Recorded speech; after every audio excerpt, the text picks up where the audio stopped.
మేమే ప్రోత్సహిస్తున్నట్టు? అది తప్పు, అది తమ్ముడు అది. ఎందుకంటే మేము ఎప్పుడూ అలాగే ఏ మహిళైనా ఇప్పుడు ఉంది నిజమే ఆ రోజు ఎవరైనా సరే మేము దాన్నేమో ఎప్పుడు కూడా సమర్థించే కార్యక్రమం చెయ్యం. భువనేశ్వర్‌ని ఎవరినైనా దాన్ని ఉపేక్షించం. అలాగే భారతి గారిని ఎవరినైనా భారతి గారి మీద అలా ట్రోల్ చేసినా ఎవరినైనా ఎందుకు ఉపేక్షించాలి? ఎందుకు రాజకీయాలు వేరు, రాజకీయాలు వేలుంటాయి పోతాయి. కానీ మన సాంప్రదాయం, మన గౌరవం, మన పద్ధతులు వేరు. అంచేత ఈ సోషల్ మీడియాలో ఎలాంటి చేస్తున్నారు దుర్మార్గమైనటువంటి కార్యక్రమాలని ఎప్పుడు కూడా అన్ని పక్షాలు కూడా అరికట్టాలనేది నేను తెలియజేసుకుంటూ, ఇందాక తెలుగుదేశం ప్రతినిధి గాని, విజయ్ గాని చెప్పాడు. నేను వర్కులు జరిగాయా, జరగలేదని కాదు. పేమెంట్ ఇవ్వలేదని నేను చెప్పాను. వర్కులు జరిగాయి లేదు చూడమనండి మా అన్నయ్యనని మా విజయ్ అంటున్నాడు. నో, వర్కులు జరిగాయి. జనవరి నుంచి ఉపాధి హామీ పనులు అనేది ఏంటంటే అది చట్టం. NREGS works.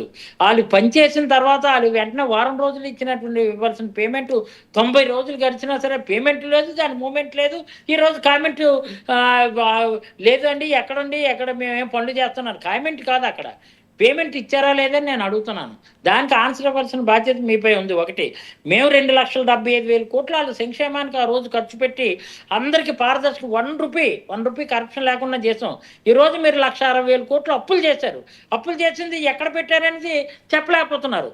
ఆ రోజు 14,000 అన్నారు, 11,000 అప్పులు చేశా అన్నారు. 14 మొన్నే క్లియర్‌గా కేశవ్, మీ పయ్యావుల కేశవే క్లియర్‌గా చెప్పాడు. 6,00,000 అందులో 2,75,000 ఏమో సంక్షేమానికి వైఎస్ఆర్ పార్టీ ప్రభుత్వం ఆ రోజు ఖర్చు పెట్టింది. మనం అధికారంలోకి వచ్చాక 1,60,000 వాళ్ళ నెత్తి మీద అప్పు పెట్టాం.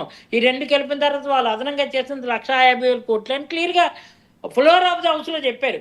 చెప్పిన తర్వాత కూడా ఈరోజు మీడియా ద్వారా 9 టీవీకి వచ్చి మేమేదో తప్పు చేసినట్టు, మీరు చేస్తున్నారని ఒప్పులు మా అన్ని తప్పులు అని మీరు గొప్పలు చెప్పుకుంటే మళ్ళీ భవిష్యత్తులో మీరు తిప్పలు పడవలసినటువంటి పరిస్థితి ఉంటుందని చెప్తూ, నేను చెప్తున్నటువంటి విషయంలో మహిళల పట్ల ఎవరు ఏ సోషల్ మీడియా ద్వారానే ఇలాంటి దోషం చేస్తే ముక్త కంఠంతో ఖండించాలనేది, అది ఖండించే విధానం మాదని, ఖండించాలనేది అన్ని పక్షాలు కూడా ఖండించవలసిన బాధ్యత మనందరిపై ఉందని నేను మీ ద్వారా తెలియజేస్తున్నాను. విజయ్ కుమార్ గారు ఏదో చెప్పాలనుకుంటున్నారు. ఇప్పుడు అన్ని మాట్లాడుతున్నారు కానీ మనం ఎంత నైతికంగా దిగజారిపోయాము అనేది ఆ పార్టీలోని, ఇక్కడ మీ దగ్గరే ఆ సంబోధన చూడండి. భువనేశ్వరి భారతి గారు, భువనేశ్వరి గారు అని ఎందుకు మాట్లాడకపోతున్నారు గౌరవ మాజీ ఎమ్మెల్యే గారు? ఇది నైతికంగా తమ్ముడు భువనేశ్వర్ గారే అంటున్నా, నేనేమి తప్పు ఇప్పుడు అలా వక్రీకరించి మాట్లాడొద్దు.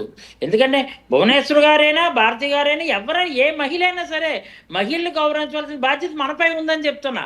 అది అందరం ముక్త కంఠంతో చేయాలి, అంతేగాని భువనేశ్వరి అని అది తప్పది. నేను అలా అన్నాను. భువనేశ్వర్ గారు చూసుకో, నువ్వు వినడం పొరపాటు ఏమో కానీ నేను అనడం పొరపాటు కాదు. అన్నారండి, మీరు అలా అంటారులేండి. మరి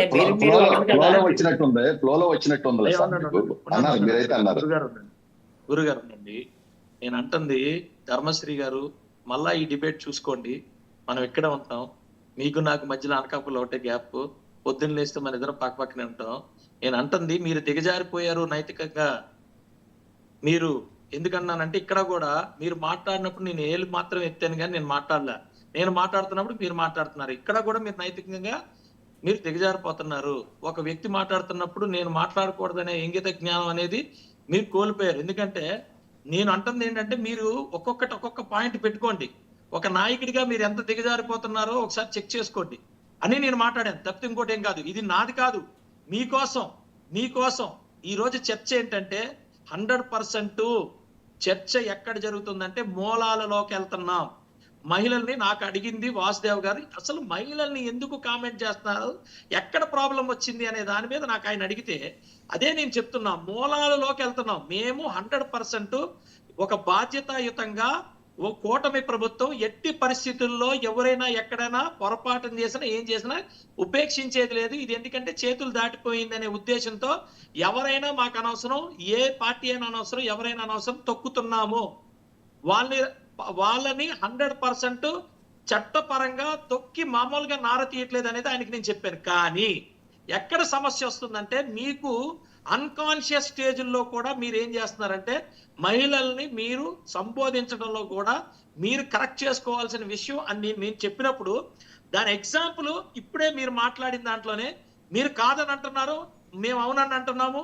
వీడియో రికార్డింగ్ ఉంది, మనం డిబేట్ అయిపోయిన తర్వాత చూసుకోండి. కనీసం నెక్స్ట్ డిబేట్ కన్నా మీరు మారితే మేము ప్రజల్లోని మార్పులు తీసుకురావడానికి మా బాధ్యత మేము నెరవేర్తించినట్టు అవుతుంది.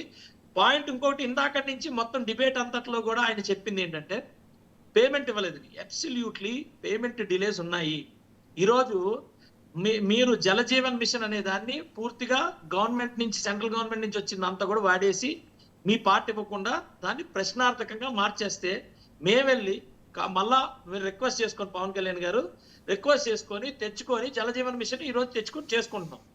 అలాగే ఎన్ఆర్జీఎస్ పేమెంట్ అవ్వకపోవడం ఒకటి అరా లేట్ ఉంటే లేట్ ఉండొచ్చు, కానీ మీలాగా ఆంధ్రప్రదేశ్ రాష్ట్ర గౌరవాన్ని మేము దెబ్బతీయలేదు. మేము మా చేతుల్లోకి ఆంధ్రప్రదేశ్ రాష్ట్రం వచ్చినప్పుడు ఒక్క కాంట్రాక్టర్ కూడా ముందుకు రాలేని పరిస్థితి. మీరు ఇంకా కూడా తెలుసుకోవాల్సిన విషయం ఏంటంటే ఇదే ఎన్ఆర్జీఎస్ మరి ఆ కాంపోనెంట్ లో మేము రోడ్లు వేసిన దాంట్లో ఫస్ట్ సెకండ్ వీక్లీ పేమెంట్లు కూడా ఇచ్చేసాం. మా దగ్గర ఏం మొరగ పెట్టుకోలేదు. ఇప్పుడు ఏమవుతుందంటే ఎస్ మేము స్ట్రగుల్ అవుతున్నాం, ఎందుకంటే గతం చేసిన అప్పులు, గతం చేసిన ఏంటంటారంటే ఆంధ్రప్రదేశ్ రాష్ట్ర గౌరవం తగ్గించడం, ఆ గౌరవాన్ని ఆంధ్రప్రదేశ్ రాష్ట్రంలో కాంట్రాక్ట్ తీసుకుంటే డబ్బులు వస్తాయో రాదో తెలియదు. సెంట్రల్ గవర్నమెంట్ కూడా చులకనగా చూడటం, అందరూ చులకనగా చూడటం ఆంధ్రప్రదేశ్ రాష్ట్రాన్ని, ప్రభుత్వాన్ని. అక్కడి నుంచి తీసుకొచ్చి ఈ రోజు గౌరవం నిలబెట్టుకుంటూ వస్తాం. ఏదో ఒకటి అరా ఎక్కడో దగ్గర చిన్నది, 100% అది కూడా జరుగుతుంది. మేమందరం మాట్లాడుతున్నాం, పేమెంట్లు కూడా తెచ్చిస్తాం, ఎట్టి పరిస్థితుల్లో అందులో లేదు. డెఫినెట్ గా వీ విల్ టేక్ ఇట్. మీరు కూడా కాదు, మేము కూడా ఎమ్మెల్యేలు మేము కూడా రోజు ఫాలోఅప్ చేస్తున్నాం. ఎట్టి పరిస్థితుల్లో పేమెంట్లు తీసుకుని ఇవ్వాల్సిన బాధ్యత తీసుకున్నాం. అలాగే బాధ్యత కాదు, నేను అదే అనట్లేదు. దేశ చరిత్రలో ఏ రాష్ట్రం కూడా 90 రోజులు ఎన్ఆర్జీఎస్ తాలూకా పేమెంట్ పెండింగ్